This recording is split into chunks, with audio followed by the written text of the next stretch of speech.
All right, guys, we are back again. Dynamic Man Podcast, episode 36. And today we are talking about female development and the Maiden, Mother, and Crone. Guys, as always, if you are here, leave a comment in the chat. If you are here, leave a comment in the chat. Love to see who's watching, what people think. This is going to be a little bit more of an esoteric topic. I'm not going to make it very esoteric. You can take this topic insanely esoteric, what we're going to be talking about today. This is one of those topics that you can literally spend a life going down a rabbit hole on, getting involved in symbolism, because the Maiden, Mother, Crone, the entire conception behind this stuff is related to Jungian archetypes and a lot of symbolism. And of course, it's also been appropriated in part by Wiccan communities, which doesn't matter, doesn't invalidate it. They just do this stuff because they don't have God. So they have to find other things to anchor onto. But what they anchor onto are just simply lesser archetypes. That's really all. It's a little digression. That's all paganism is, right? I don't find paganism to be this big issue. Paganism is just anchoring on the archetypes. Archetypes exist above individuals, right? They're kind of like fourth dimensional. This is the third dimension, right? They're like fourth dimensional structures. I'm going beyond people's heads too much with this stuff already. I can tell I'm going beyond people's heads too much with it. But beyond that would be the higher God, so to speak, the higher levels of consciousness. So, that's one of the reasons why paganism collapsed against a lot of monotheistic religions, because monotheism was actually reaching to a higher structure, a higher unification point. But that's all little lore, not germane to our conversation today. We are going to be talking about the Maiden, Mother, and Crone. And I don't know if you guys have heard this stuff before. It's very important because it explains a lot of the neurosis going on in society. So before I get into it, as always, if you're here, leave a comment in the chat. If you're here, leave a comment in the chat. We are drinking a simple Frascati tonight. No big deal. I had a massage. I'm feeling great. One of the biggest Jungian specialists out there for women is Marion Woodman. If you guys are interested in the woo, by the way, this one, my friend Tony, I believe, I think he found it. It's out of prison, by the way, last week. Shout out to Tony. If you're watching, I told you to watch it. Tony, if you're watching, leave a comment in the chat. Let people see you. Actually found this in the Fort Dix library.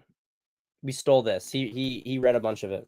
Super. You see right here. Look, it's gonna be right here. Discard pile. Fort Dix.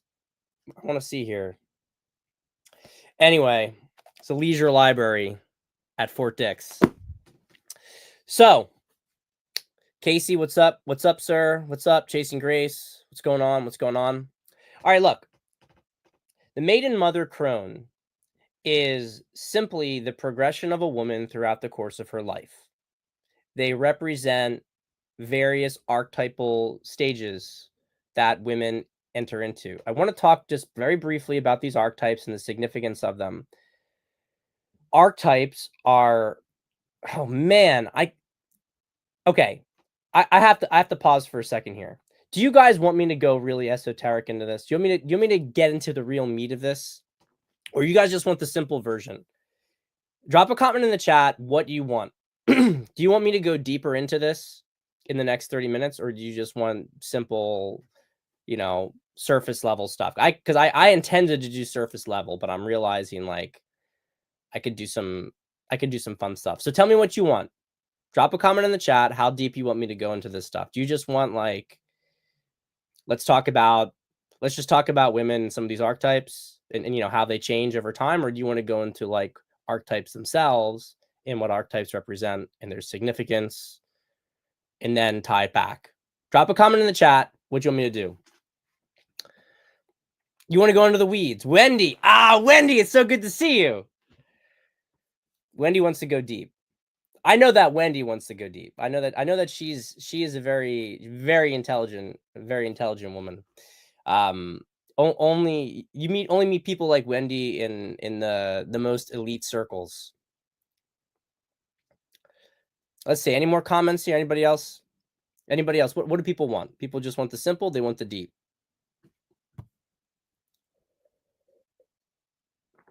What do we got here? Knock it out of the park. Unleash the hounds. That's what Casey says. All right. Fair enough. Let's just do it.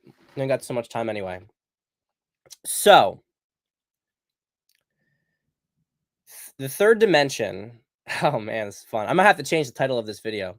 The third dimension is constrained by time, right? Time is something that we are not able to. We are trapped by it.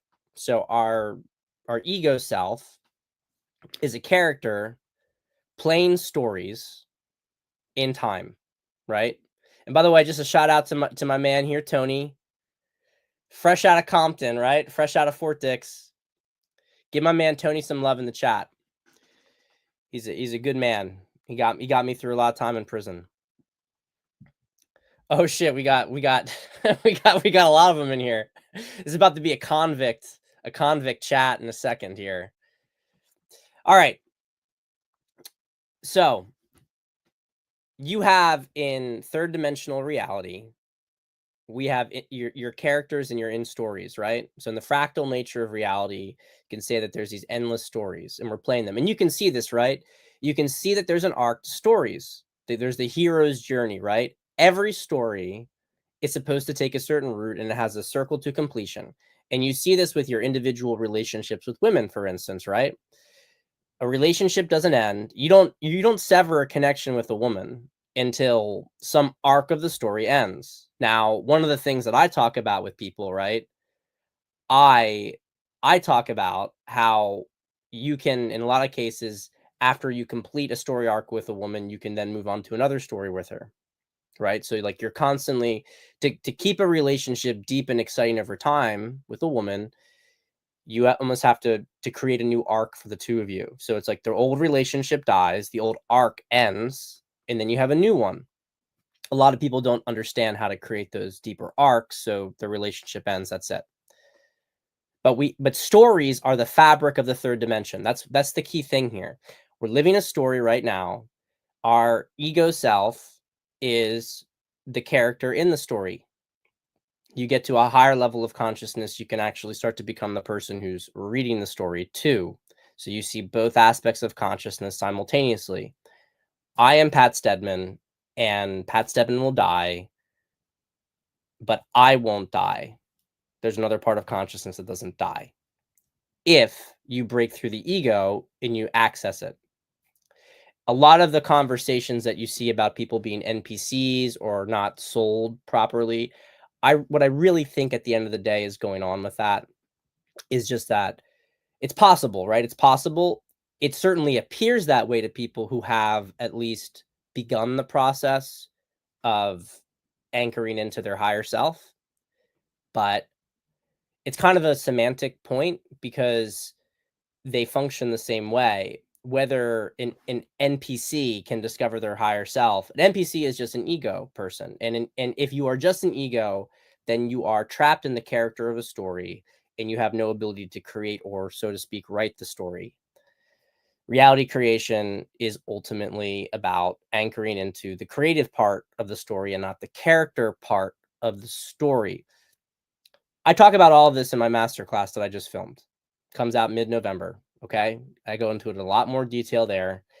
Very fun module 5. Very fun module 5. Goes way beyond women. Okay. So what are archetypes? Archetypes, if you have stories, right? Well, archetypes are character roles within stories. And so this exists in a timeless plane in the place where stories are created. So when we talk about the Maiden, Mother, and Crone, what we're talking about are archetypes of a woman throughout the course of her life. Now, there's other archetypes too, right? There's the muse, there's the succubus. All these things, when we you have a number of various traits and behaviors in the context of other people, and that creates an archetype. So when I was mentioning earlier in this, the gods as the Greeks understood them were archetypes. They were archetypal characters. Same thing with the Norse. All of the pagan gods were simply archetypes. That's why they had power, because they were viewing the world through the position of stories, and they would worship the archetype. They give power to the archetype. And like I mentioned earlier, the monotheistic religions, especially Christianity, move beyond that. And that's why it disrupted it very much. And it's also why, to some extent, even though there's people who try to go back, like, the archetypes have power. They absolutely have power. Like, you can tap into a Norse archetype, for instance. And if you do that, you merge with it and you embody the same energies of that. Train companion here in the chat knows what I'm talking about. He knows about that firsthand. But anyway, so when we talk about these things with women, this is a more simplistic archetype. This is an archetype that a woman doesn't so much choose to enter into as much as she is forced to enter into it. But because it's a life progression. But how she chooses to go about doing, she can choose how to go about doing it. She can choose to flow into it naturally, or she can choose to resist it. So what is the problem that we have going on today? What we have is a problem where people will not grow up. They refuse to accept mortality. It's a forever young world. We're going to talk about this with men, but just to continue with women, Maiden, mother, Crone. The maiden is the adolescent female. So we say teens to, because children don't really count. Prepubescent children don't count because they're actually, to some extent, even though they are obviously different members of the opposite sex, they have not polarized into their respective spheres until they hit puberty. Then they really diverge. And you see this, by the way, with how children play, right? There can be some stuff like, oh, boys have cooties or girls have cooties, whatever. But fundamentally, boys and girls can and often do play with each other, no problem, all throughout prepubescent time, even though obviously they have some different interests. And then puberty hits and everything gets complicated because now they have different trajectories. So the maiden is the adolescent, young adult female. That's that very youthful feminine energy. And, obviously it's characterized by the look of a young woman, but it's this sort of like carefree, it's like I think that people make the argument that, like, I would call it pure femininity, but maybe that's not correct to say. But it is what we, I think, commonly as men commonly perceive as this sort of pure femininity, where it's all just curiosity, spontaneity, super fickle. It's the capricious. That's my word to describe it. It's just this beautiful capricious energy. And then inevitably those maidens, they find a man who her analog will be a warrior, which is a young adolescent man. And that's a man who's seeking an initiation. And they come together, and she becomes the mother, and he becomes the father, and they have a shift. So the problem, big problem in the manosphere, by the way, but it's a problem writ large across society, is that there is nobody wants to transition to the mother or father. No one wants to transition to mother or father. right? Everybody, all the men want to be like the adolescent male is seeking freedom. He's struggling against constraint, and he finds an initiation where he becomes where he grapples with his own power, and then he channels it to productive means for society. That's when he becomes a father, right? Question.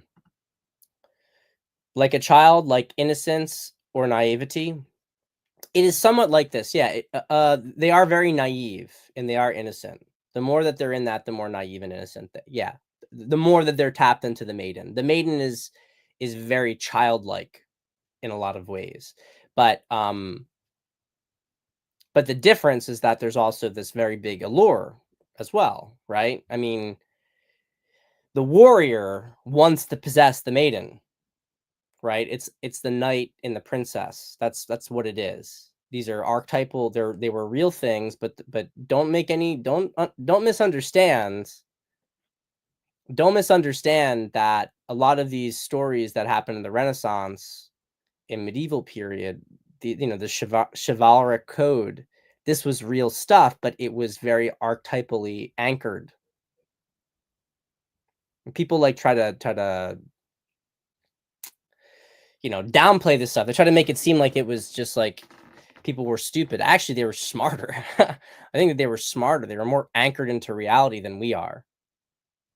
We have more information. We don't have more brains than they had. They understood the essence of things better than we do today. Yeah, it's a damsel. It's a damsel. But I don't want to also like pigeonhole too much, because I don't know that the maiden has to be like kept in a, you know, because damsel, you hear damsel in distress. So I don't think that it has to be the maiden, like, you know, is trapped and needs a warrior to rescue her immediately. Like there's actually a lot of siren like energy that could possibly, that's another archetype, but they kind of can blur together. Like the maiden is very, it's carefree. It's carefree. Like the maiden doesn't have to be in the tower. The maiden could be bathing by the lake, right? When the warrior finds her. I just want to make that clear. But there is that very, and it's one of the reasons that you see guys when they're older, a lot of times they're going to be drawn to that maiden energy because of the transitions that their wife might go through and that maybe they didn't go through themselves, or imbalances in the transitions. So let's kind of continue with it. I just want to, I'll respond to this by Glenn. Mentor and I were writing a book before we passed called Him, An Elegant Feminine Presence and Naivety Child. Innocence was one of the characteristics that we highlight as a quality or trait to look for in a woman. Absolutely, for a younger woman, yeah. For a woman who's in the maiden stage. So a maiden inevitably is claimed by the warrior, and she becomes a mother. She gets pregnant, she becomes a mother, and she transitions her trajectory, right? Now, as a mother, she embodies fertility. This is when women, I would say this really starts to hit, like, the maiden should not be existing beyond 30. Arguably, it shouldn't be existing beyond 25, to be honest. But archetypes are not set in stone strictly by chronology. So you have some maidens who are in their late 30s, right? You still have some who are in their late 30s, but this is the issue. They have waited such a long time to make the transition that the transition is no longer natural. And so that's what creates a lot of the distorted energy, because their bodies are starting to move them to a stage beyond where they are. They're losing that fertility, right? And in the process of losing that fertility in that youth, they are, it's almost like they start to bypass the mother stage. They move right from They move right from Maiden to Crone, and because there's no natural progression, they actually end up becoming, very atrophied. Now, I want to be clear about something. A woman doesn't actually have to become necessarily a mother. She can play a motherly role. The biology is obviously reflective, but it's not fully encompassing in the same way that a father can, a man can be a mentor, right? Without being a father, and he can still tap into the same archetypal energy during the transition. It's obviously most natural to become a parent, but the key thing here is the psychological transition for what we're talking about. So what you're seeing is a lot of women who are really struggling to put aside the maiden. Now, that doesn't mean that a woman should stop caring about how she looks. That's not the point. But the point is that she she gives up being the carefree girl, and she becomes the fertile mother who nurtures and helps to grow. And then when she loses her fertility, she moves into the crone, where she abandons the pretense of her beauty, right? It's a very big transition. Like, the two big transitions for a woman are having a child and going through menopause. One is optional biologically, the other one isn't. The crone comes for all women. But if a woman can't have children, operating to some extent like a mother figure is helpful. Is helpful to tap into the energy. What we have today, though, is a lot of women are rejecting the transition from maiden to mother. They think that they can hold on to the maiden forever, and they cannot. And by neglecting it, they end up really stunning their overall development, and they have a hard time. There are some really good tweets I want to bring people's attention here. So this is all, if you guys saw my last Dynamic Man podcast, we were talking about postpartum, right? We were talking about all that stuff. I was given some, harsh, direct talk about how a lot of women, frankly, a lot of trad wives, it's like feminists and like hardcore Christians are the worst offenders here. I don't want to say all hardcore Christians, but man, like half the trad wives just, I don't want to digress into it, but like, I can't even tell you how many, like, most of the guys that I hear from who have been in dead bedroom marriages are serious Christians. And I know that they're not the only ones, because I know that it happens to a lot of liberals too, but I don't work with them for the most part. I mean, these days, I don't think I work with any liberals. I work with various streams of moderate to very, very not moderate, right? On the right. So, but yeah, most of the guys that I work with who have extreme dead bedroom, um, very Christian. There's a lot of very Christian guys who have plenty of sex, but there's a stream of this in the trad community that's very bad. Anyway, so this is the context of this conversation. Anna Kachinian, very Red Scare, right? Great podcast. I'm not trying to be harsh, but women really do have an uncanny ability to make everything about themselves and then get confused and upset when they suffer any negative externalities of something they invited in the first place. They have no idea what it feels like to be invisible. The postpartum body conversation is happening because it's a proxy for the reality that you become more invisible when you have a child, to the extent that your existence and experience are now secondary to someone else's, which should come as a great honor and relief, but is apparently a burden. Women can't tolerate indifference, so they convert it to hostility and blame men for things like being disgusted by postpartum bodies, instead of being honest with themselves about what's really going on. And the comment above this, of course, that made me even think about this topic to discuss, I don't know who this person is, but it's the maiden stuff again. Women don't want to leave the maiden phase of life. I suspect a lot of women get pretty depressed about it in their 40s and 50s if they weren't forced past maidenhood before that. Okay, that's absolutely true. There is nothing more crushing for these women than to have not known love, to not, love or children, right? To have not known either of those two things. There's something more crushing for a woman when she gets into her 40s. With the exception of, very few women have some. There are some women obviously who do a lot of development on themselves, but most of them, this is the overwhelming majority, because what they're doing is they're operating out of fear, and they are trying to hold on to something that's moving past them naturally with age. I don't want to just pick on women though, because men have the same problem. I have said for a long time, right? Guys have been following this. I've said for a long time,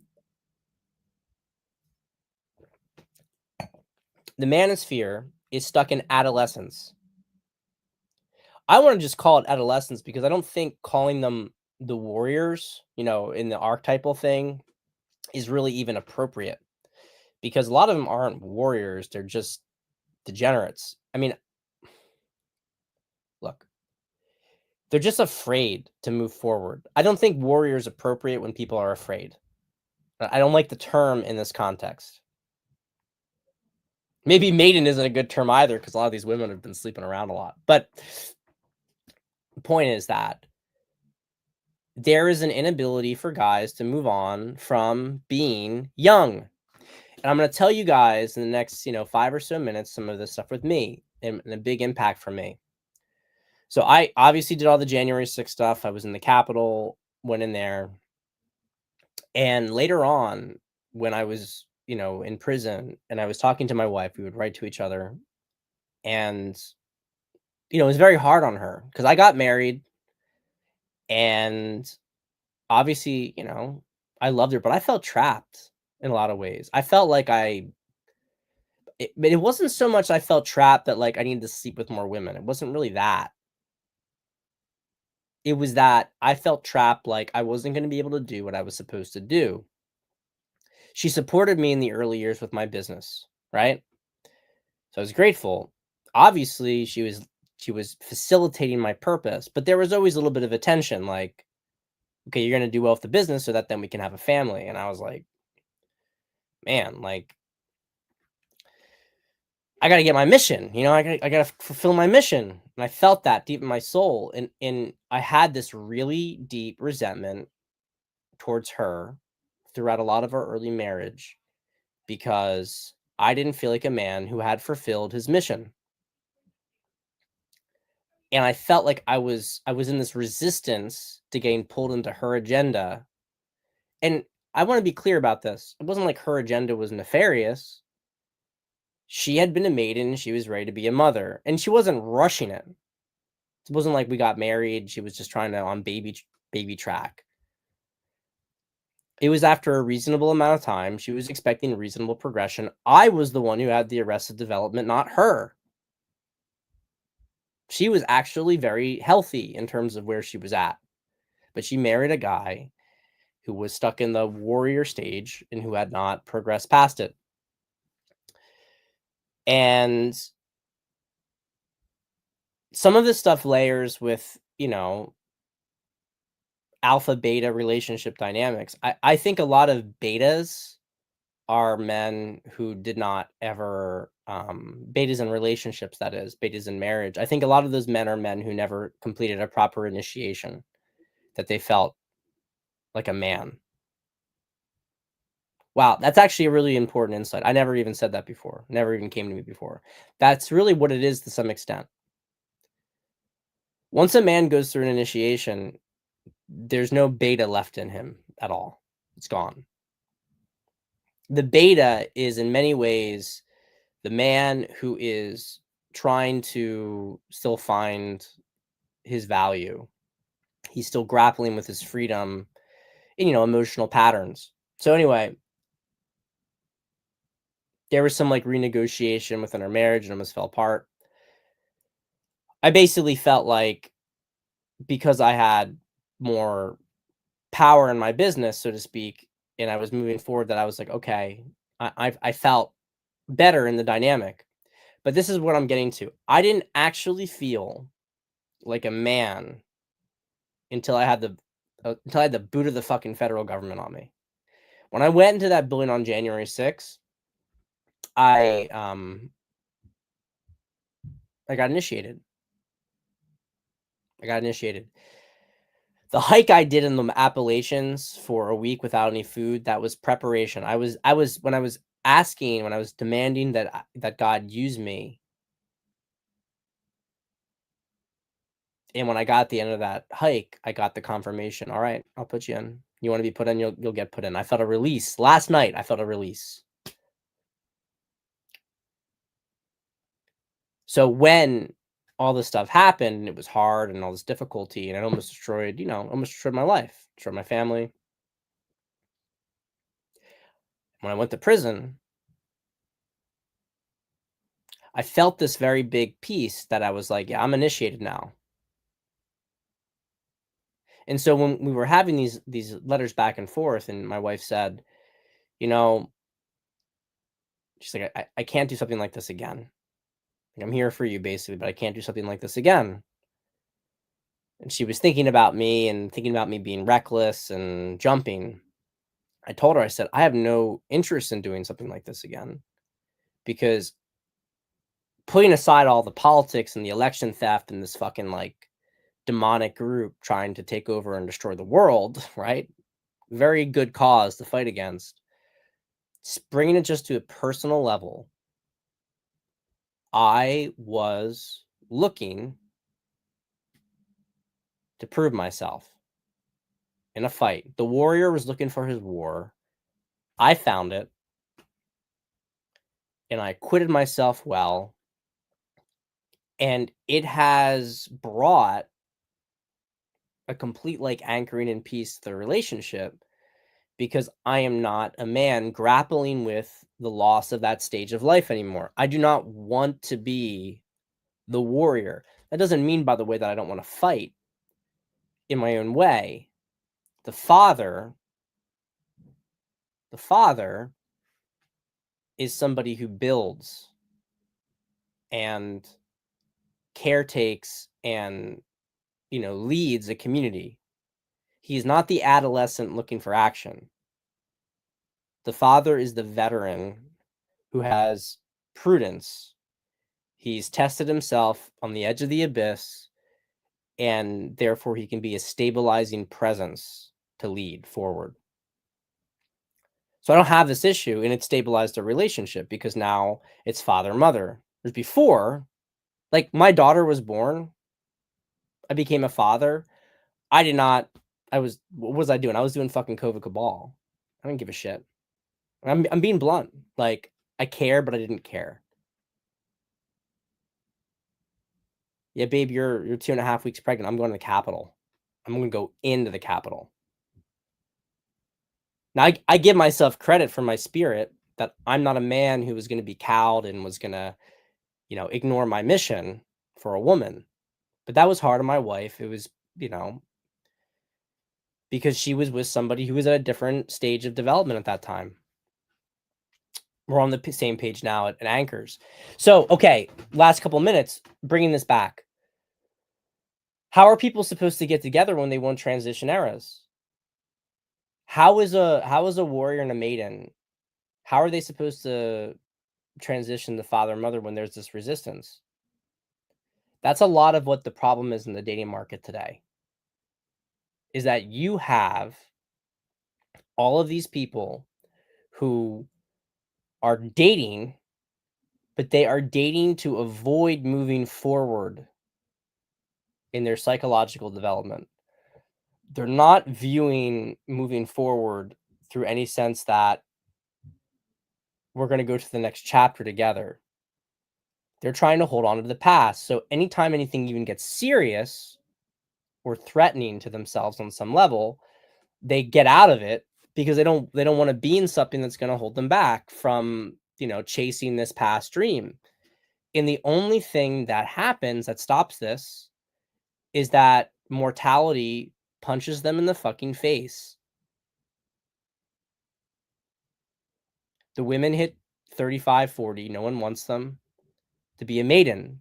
They're looking at the maidens down the line because these women have already started to develop a lot of the traits of a woman who is moving forward in development, even though they haven't They're resisting it, which creates a tension because part of them saying you should already be a mother right now. The other part saying I'm not. They lose coherence internally. And the men do the same thing. You have these guys like the wall doesn't hit till you're 45. 50's maybe the wall. No, you dumb fuck. That's not the wall. The wall was earlier than that. 35 is the absolute latest. And the more I see guys, the more I'm like, it's probably 30. It's between 30 and 35, most likely. So, look, you have to accept the fact that things change, things move on. You move on. You go to different stages. If you're a woman who's obsessed, you should always take care of yourself, right? Make yourself look good. But if you're like obsessed with trying to be perceived, like you need to remember where you are in your life. You're trying to act like you're a 20-year-old girl and you're 35. You're fucking retarded. And that goes for the guys too. Only slightly less. I initiated late. I went to January 6th when I was 32. That's when it happened. Not too late. I was still before 35 for a man. It was still the very, very closing window of when it wasn't cringe. But that should have happened 5 to 10 years earlier for me as a man. Under healthier circumstances. It is what it is. I'm happy it happened. I can't even tell you how much it anchored me. And I didn't understand until I had that conversation with my wife just about, why I felt so much more anchored. It was because I had accepted the transition. Most people today won't accept the transition, and that's their problem. They're going to die. They're going to die in denial. That's what's going to happen to them. Anyway, guys, I will see you tomorrow. If you have any good topics for tomorrow, send me a DM. I don't have one picked out, but rest assured I will find one. I love you all, and I'll see you on the show tomorrow night.